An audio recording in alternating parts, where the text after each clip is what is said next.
Americans just aren't buying it. A new Fox News poll shows that 58% of Americans believe the economy and workers are not better off than they were in 2008, but the president disagrees.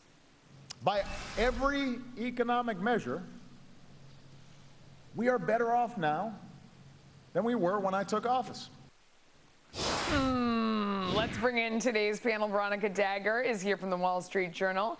Joe Fahmy is from Zor Capital, and Rob Basso is from Advantage Payroll Services. Thanks to all three of you for joining us. I mean, no matter how many times the president says it, it seems like Americans don't believe it. I've heard that particular talking point now maybe a dozen times. By every metric, we're better off. What do you think? Well, what facts is he actually talking about? Because if you look at inflation, it's outpacing the actual money that individual Americans are taking home. So I'm not sure where he's getting his statistics, but if I look at my client base, I serve 5,000 small and medium-sized businesses.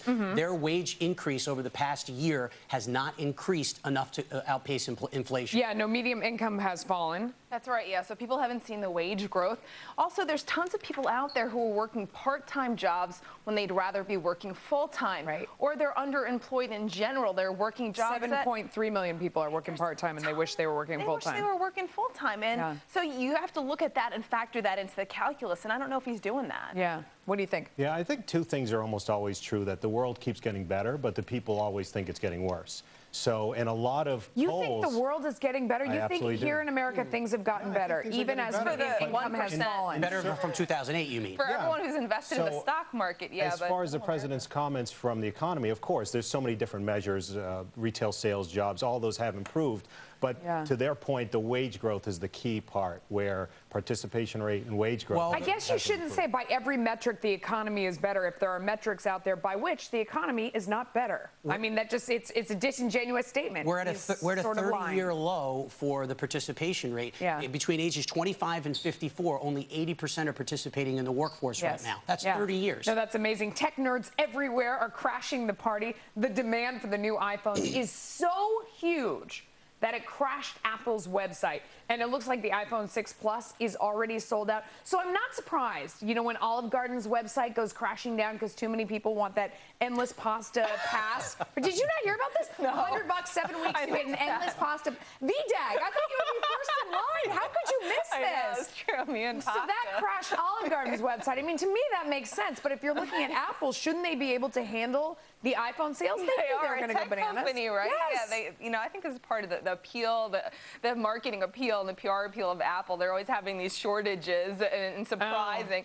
You know, but I think there's a lot of people clamoring for this phone, so I'm not entirely surprised. What do you think? I agree. I don't think it was a marketing ploy. I think it legitimately crashed. But the simple fact of the matter is they've built such an enormous brand and a huge following. People wait online all night to get their phones. It doesn't shock me at all. What do you think? Yeah, I agree with Rob's point. They've created such a cultish environment with their products. Their website shouldn't crash. I mean, they're a tech company. Maybe it wasn't. It happens to the best of them. It happens everywhere. I guess. All right, you better go ahead and get your pre-orders in on this one, because Blackberry may be developing its very own smartwatch. Bless their hearts. I mean, Blackberry, they are trying so hard. The good fight. They're trying to innovate, trying to keep up. I don't know if it's going to work. I mean, maybe they should just work on their core business. I'm not sure they should get distracted by the smartwatch. I agree with that. Too little, too late. Yeah.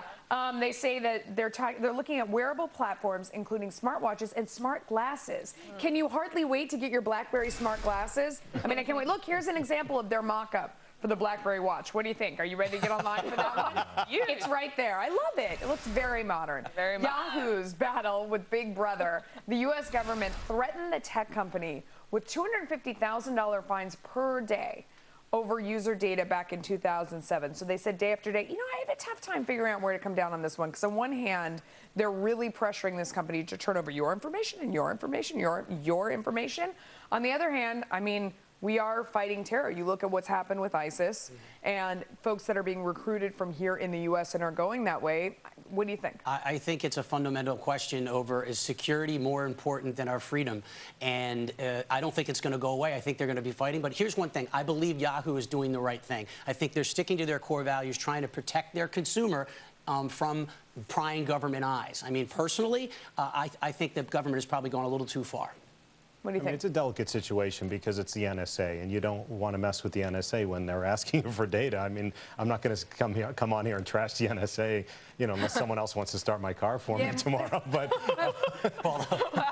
I'm not sure I take it that far, Joe. Yeah, no, it's a tough call, right? Because terrorism is a real threat. We need to deal with it. Who knows what they know? There's a lot we don't know. Yeah. That said, I think Yahoo, this makes them look really good in the eyes of the privacy experts. I think there's some users who are going to be really excited that Yahoo stood They their fought ground back with this. Yeah, definitely. All right, legendary steakhouse Sparks has a big beef with Yelp. The restaurant is suing the online review website for the name of a user who is posting negative comments. It goes a little further than that. This guy who posted on their website, Bestford S, claims to have been a waiter at the restaurant and says, quote, "I personally spit my own saliva into dishes. Our manager actually condones it to guests who give us attitudes." Posted this on the website and said, "Look very closely before the next time you go to Sparks." Sparks was furious, obviously, and they went back to Yelp and said, "We want to know who this person is." They found a name that was similar to this name, but it was somebody who had applied for a job and not gotten it.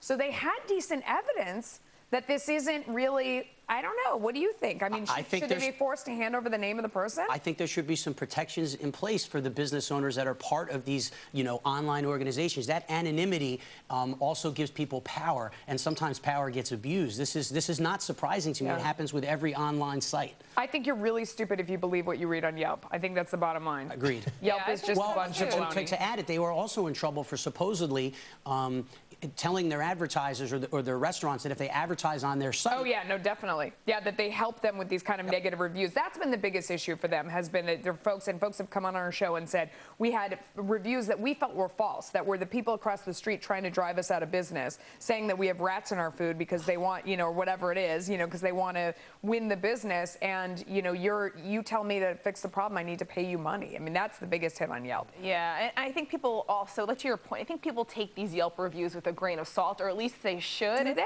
I'm worried that they don't. Yeah, I don't know if they do. You know, I guess it depends who you ask. But I mean, if I'm going to get a referral, I'm going to ask a friend, someone that I trust, not some anonymous commenter. I totally agree, but apparently people believe these. So now on to the most important story of this Friday. Are you ready? Yes. Okay. Red Robin serving up what is perhaps their best invention ever, the bean and bacon boozy shake. I mean, can they supersize this? It looks a little too small for me. B-Dad, what do you think? Do you want to go to Red Robin with me after the show and have a bacon boozy beanie shake? Perfect. Perfect. Yeah, no, it's the cholesterol bomb. Right. At first, I was like, this sounds disgusting. No. But then I thought about it. It's probably delicious because you've got the salty and you've got the sweet all in one. That's right. They say people love the whole salty and sweet pairing. Bacon goes with so many things. Really we even see people putting bacon on top of bacon. Obviously. Bacon goes great with bacon. Who doesn't love bacon? I don't know. And here's the thing, too. We've got to remember, Red Robin is a burger chain. They tout their 25 best hamburgers. I'm not shocked. They're not a health food store. No? No. I don't know. Joe is strangely quiet on Yeah. You like bacon, Are you Joe? not like I've had a bacon? strong buy on bacon since I was about 8 years old. But, I mean, if your milkshake's going to bring all the boys to the yard, a milkshake with bacon's going to bring the fat boys to the yard. So I'm going to have to decline on this one. You know, you're quiet, but your jokes are good. I like that. Thank you. All right, thanks, guys. That was fun.